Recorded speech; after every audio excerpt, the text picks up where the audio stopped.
It's time for the Brouhaha Sports Show. Brouhaha Sports with award-winning sports writer Dale McKee and co-host Marshall Wood. Talking sports with the legends of the game and famous sports personalities. Brouhaha. Now to Marshall and Dale with tonight's guest.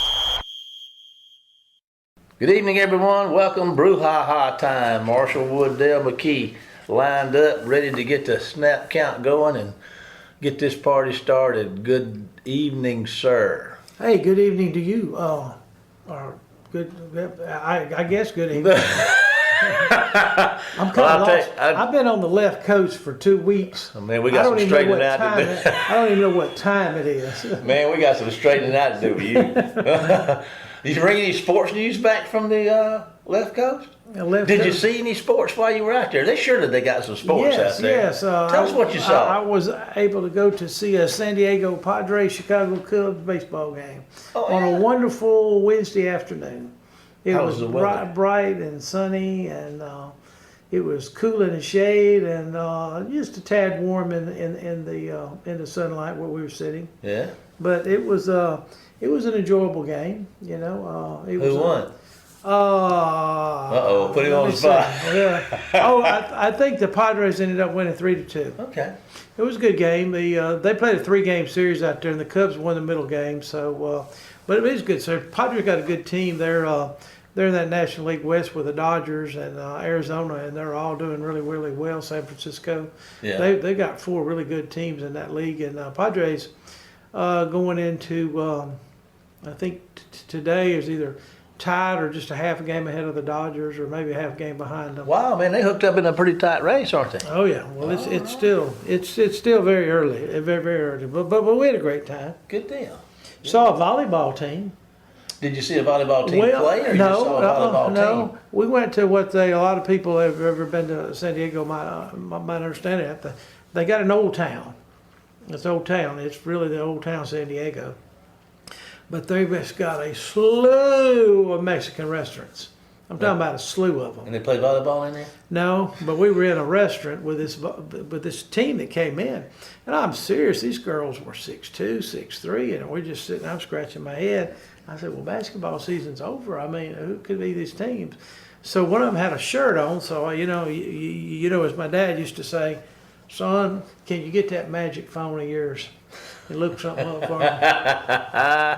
So I go on side, and I'm looking at Omaha. I can't remember their nickname. It was an unusual one. Omaha has a professional women's volleyball team, and they were in San Diego playing San Diego's professional team.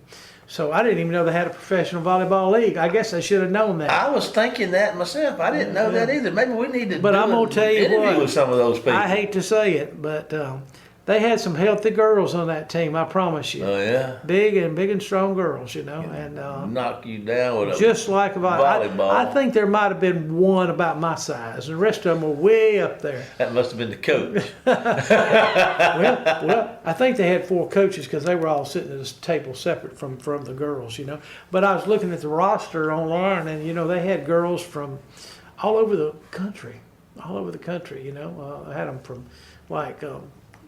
Florida, Atlanta, or Omaha. Is this a professional league? Yeah, it's a professional league. I wonder let's see here. Okay. What does a professional volleyball player make? Oh my goodness. Yeah. Okay. Professional volleyball players are very salaries vary widely, but generally range from 10,000 to over $1 million. So that's a pretty good difference. But you know. Well, no, this is not one of those like you've seen them 2-on-2, 3-on-3, you know, beach volleyball or anything like that. Now those guys make good money. I don't know about this league. This league almost reminds me of like a minor league baseball league or something like that. Well, you know, people play the game for the love of the game too. They sure do. You know, I mean, there's a lot of that goes on. I knew guys from here that played football here that went to play in what we would call semi-pro leagues, you know. And I'm not hating. That seems like a good way to get hurt to me. Mm-hmm. But man, they play that stuff, man. They go and they get older and they give it. I mean, they don't mess around. Well, I think the perfect illustration from that, from a Mississippi standpoint, is the former Mississippi State Bulldog, Jake Mangum. He is 29 years old and finally making the majors. There's not too many 29-year-olds make the majors. If they don't make it by 25 or 26, they give you your peak slip. Yeah. And baseball is a game. I've always been told. Baseball tells you when it's time. Baseball tells you when it's time. Okay. You may retire, but baseball is telling you it's time for you to retire. Time. There's time for you to get a real job, Well, listen, Dale, we're about out of time for our first segment here. Who we got as a guest tonight? We got John Sigler from USA Today. He covers the Saints for them, and he's going to talk us about the upcoming draft Thursday and what his thoughts on the Saints may do and things like that. So he's kind of got that pulse. He's got that. How do you say? He's got the pulse of the Saints, The pulse of the Saints. Yeah, he kind of knows. I had the pulse of the Saints one time, and I like to have a stroke. But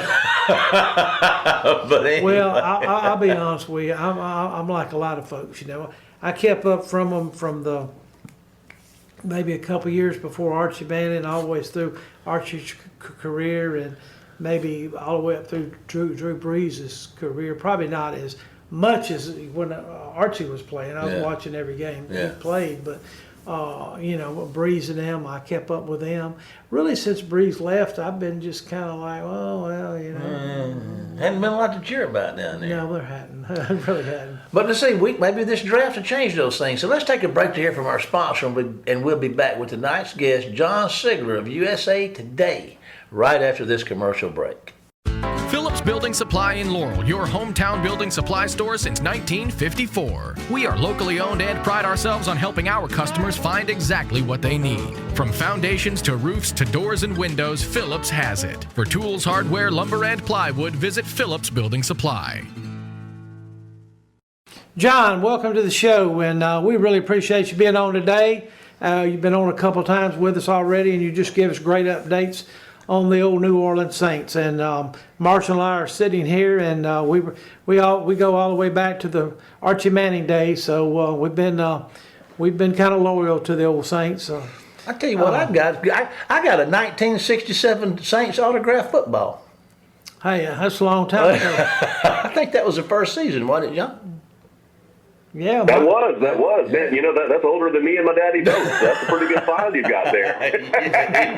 Hey, I cherish it, man. I look at it every day. And everything. Oh, you ought to. Yeah. Well, listen, before we get into, we want to discuss what your thoughts on the draft are, and maybe even what some other teams may do with quarterback, because that's always seems to take center stage in the draft is the quarterbacks. What about what's the Saint news right now as far as are they active in free agency, or is this not a time for free agency? Have they signed anybody to maybe fill some holes they need? Have they lost anybody? What's your thoughts on all those things? Oh man, so free agency has really quieted down right now at this point. That really spikes there in mid-March.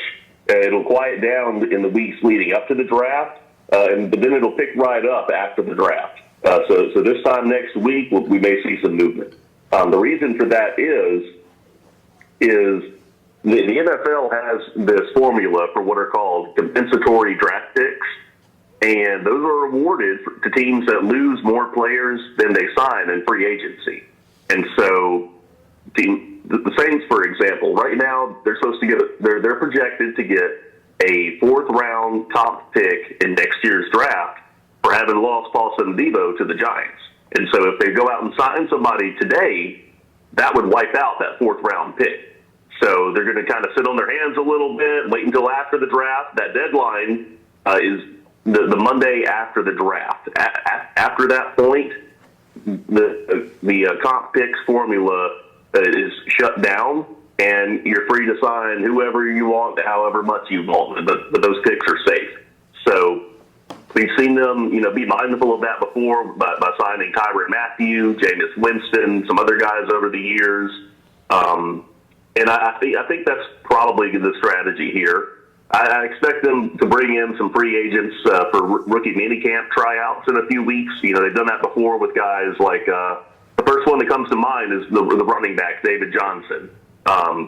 He first caught on with the Saints after trying out at that rookie minicamp after the draft. So I think they're going to bring in some guys for that. But right now, it's kind of a quiet period with free agency. You know, you look back at who they got. They got Justin Reed, Brandon Cooks. They brought Isaac Yiadom back at cornerback to compete. So, and then they signed their new starting left guard, Dylan Radins from the Tennessee Titans. So we'll see who they can draft to push him. And, you know, hopefully they can find some good players over the weekend because, you know, they've kind of got to reload here in this draft class. You know, John, there are some cities that players may not want to go to for various reasons. How does it, when the free agents come in and the draft choices come in, what do they actually think about the city of New Orleans? Are they bought in on it, or are they a little bit hesitant to come to New Orleans, or do players just look for places where they can maybe play for a very good team? What's your thoughts on those? Oh man, so the first consideration for every player is how much money can I make playing for this team, and that's true in New Orleans just like it's true in New York. That really is what it comes to for most guys. Now, if the money is even to play in, you know, New Orleans and New York, then you may want to go with the place that is going to have, you know, more sponsorship opportunities, more, you know, even more people. You know, some guys like that big city life, and you know, I know more than one person from New Orleans that describes it as America's biggest small town. So, in the sense that everybody knows everybody there, you know.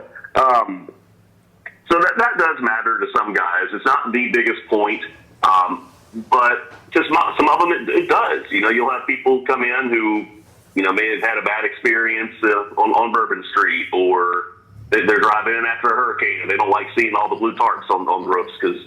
And that may have made a bad first impression for some people, but to others, you know, I mean, look at Drew Brees. He came here and embraced that opportunity to, you know, help the city rebuild and you know, become a kind of the shining example of just how great an NFL team can be for a community. So it's really a case by case basis. You know, right now they don't have a Drew Brees, they don't have a Sean Payton, and I think they've got a lot of work to do to kind of rebuild that standing. You know, Mickey Loomis is there, but he hasn't really had the results without those two guys, so you wonder how much his presence matters. So,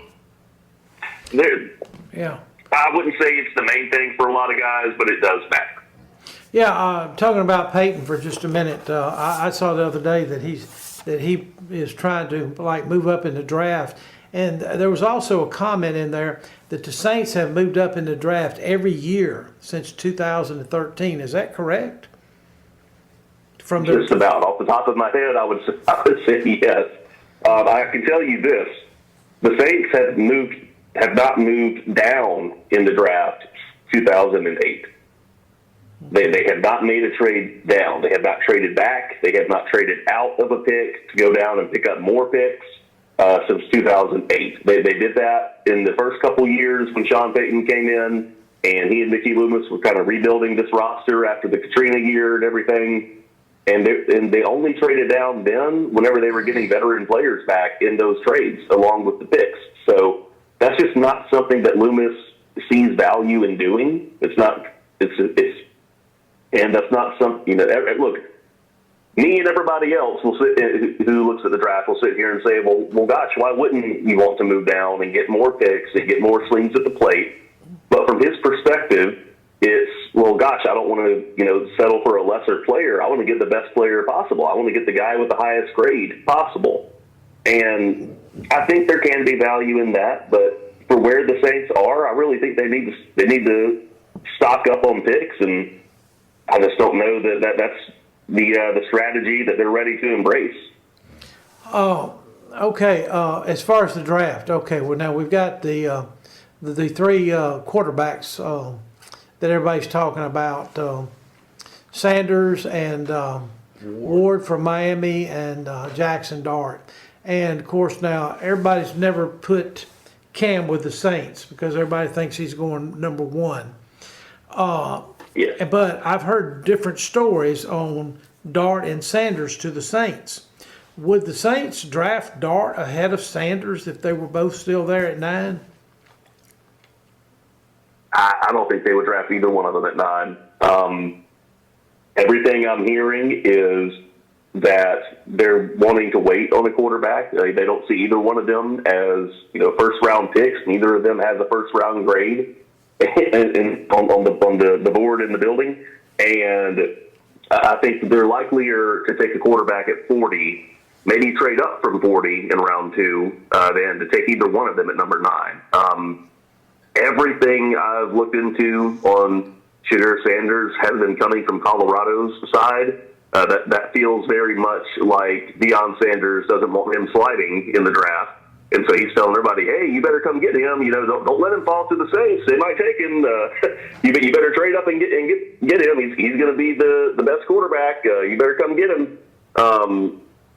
And none of that is coming from the Saints side. They're not the ones who are, meeting up with him for a private workout like the Browns and the Giants did. They're not the ones who are bringing him in to the city for one of these 30 official pre-draft visits that you're allowed to do, like the Steelers did. There's just not been hardly any connection there, and I'm just very skeptical that there's much interest from the Saints in Shedeur. So as far as Jackson Dart, I know they've been high on him going back to the Senior Bowl. I believe we talked about him a little bit last time I was on here.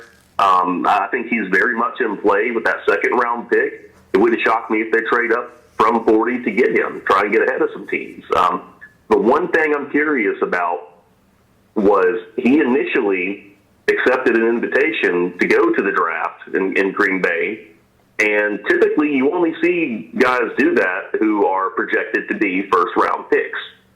Because nobody wants to be, Aaron Rodgers falling in the draft, or Geno Smith waiting until round 2, or was it Brady Quinn had to wait until round 3 all those years ago? Nobody wants that to happen to them, and he ended up bowing out of the draft and declining that invitation, and he's going to watch it from home with friends and family. So that makes me wonder, is he actually going to be available at 40? Is he going to make it out of round 1? Where is he going to go, and how aggressive are the Saints going to be in trying to get him? Well, you always hear that the Titans and I assume the Giants and the Saints and the Steelers are all in for quarterbacks, but it seems like to me, the Saints, to me they need a wide receiver, a running back, and maybe their quarterback will be better. That's just my thoughts. Maybe a better offensive line. But anyway, but who do you think the Saints may, or what position you think they'll go after in the draft? You think they'll try to get another edge rusher or offensive lineman? Yeah, I think both of those are in play. I think the guy that they're kind of praying falls to them is Jalen Walker, that outside linebacker, defensive end, that edge rusher you talked about from Georgia. I think that's who they have ranked really high on their board, and that's kind of who they're crossing their fingers, knocking on wood. Gosh, I hope he makes it to number 9. He could really be that Khalil Mack type of guy for the Saints, for who he was in Brandon Staley's defense on the Chargers and the Bears way back with. And I think that he would be the best fit for that role. I just don't know that he's going to make it. There's a lot of teams that are really impressed with him, and so the Saints might be looking at his teammate instead. That's Michael Williams, who also played at Georgia. He's been dealing with an ankle injury that slowed him down last season, but he still had a pretty good year. And teams are looking at it and saying, well, hey, if we can get him healthy, if he can rest up that ankle these next couple months and really attack training camp in July, then he might be a pretty special player for us. So I think both of them are in play. Something to remember, they had a private workout in Athens last week in front of 16 teams, and the Saints, they sent Kellen Moore and Jeff Ireland and Brandon Staley on a Gail Benson's private jet to go up to fly up from New Orleans to Athens to go see these guys running around on the field for 20 minutes, and then they flew home. So that is not a small expense to me. So I would think that's a lot to go through for a 20-minute workout. So I think they're really high on both of them. So it wouldn't shock me at all to see one of them end up here, going to New Orleans on Thursday night. All right, well, just make a prediction for me. If the Saints come to number 40, they keep the second-round pick, and they got the 40th pick. Okay, if Sanders and Dart and, of course, Ward are gone, there's several other quarterbacks that they've talked about, like Milroe from Alabama and Ewers from Texas and Gabriel from Oregon, and they got a guy up at Syracuse, McCord, that seems like he kind of reminds me of Drew Brees when he played, I'm just throwing those names out. Do you think they would go there, or you think they'd just wait for a later round to draft a quarterback, if they were going to draft a quarterback? Or do you think they'll even draft a quarterback? Yeah, it really depends. I don't think they feel like they need to get a quarterback. They must get a quarterback.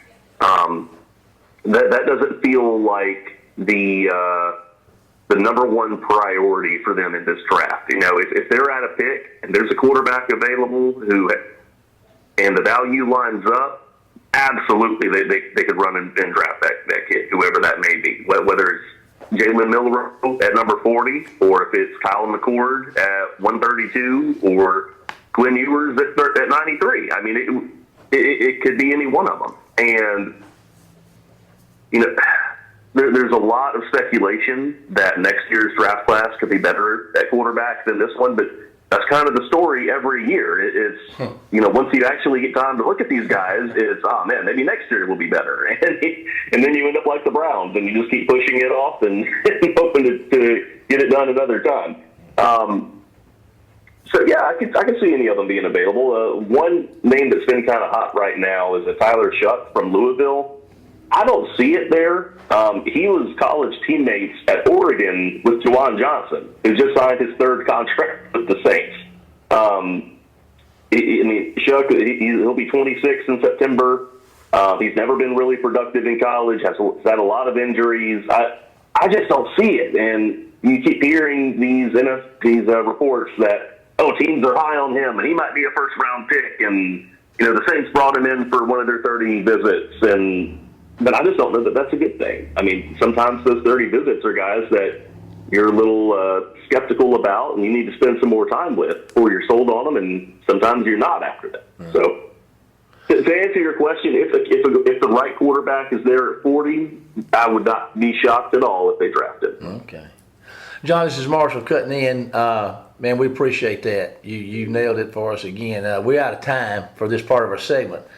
We thank you, as always, for taking out your time to help us out and to share all that you know about the Saints, man. We appreciate you. Thanks for being with us.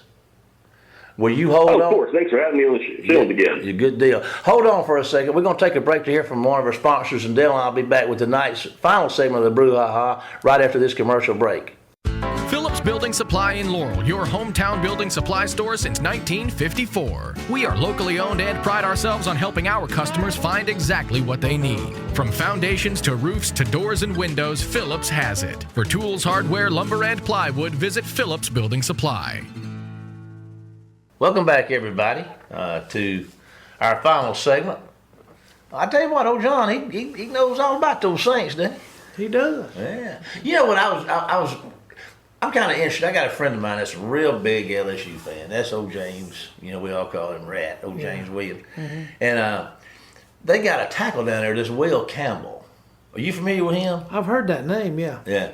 Big guy. Supposed to be I think they were picking him early on as a top 10 pick. But I read a deal on him, said they were questioning the length of his arms. Said he was short-armed a little bit, Have you read anything on that? Well, that means you can't hold good. Well,